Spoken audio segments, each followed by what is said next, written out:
In his book, The Mother, Sri Aurobindo provides a detailed roadmap for understanding the relatively simple idea that one must have the will to overcome all attachments, etc.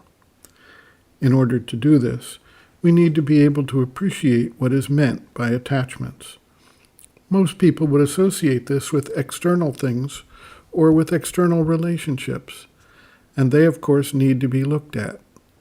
But Sri Aurobindo goes much deeper into the psychological web of the mind, the emotions, the vital being, and even the physical body, as he describes the issue of what needs to be rejected to create the needed psychological framework for the higher force to be received and to act with power in the being.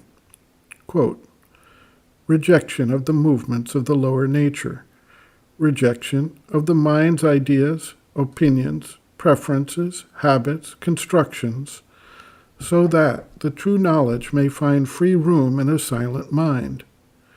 Rejection of the vital nature's desires, demands, cravings, sensations, passions, selfishness, pride, arrogance, lust, greed, jealousy, envy, hostility to the truth, so that the true power and joy may pour from above into a calm, large, strong, and consecrated vital being.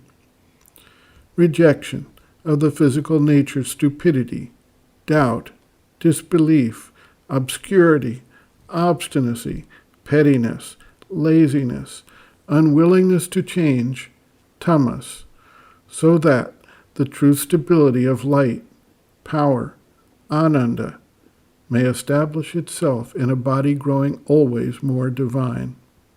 End quote.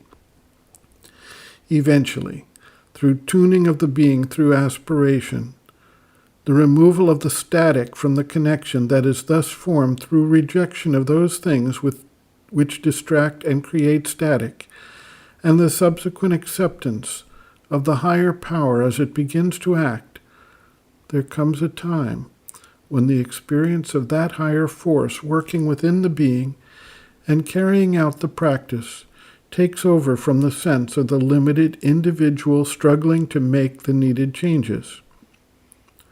Sri Aurobindo notes, quote, to practice yoga implies the will to overcome all attachments and turn to the divine alone. The principal thing in the yoga is to trust in the divine grace at every step, to direct the thought continually to the divine, and to offer oneself till the being opens, and the mother's force can be felt working in the Adhar. End quote. Sri Aurobindo, Bases of Yoga, Chapter 2, Faith, Aspiration, Surrender, page 32.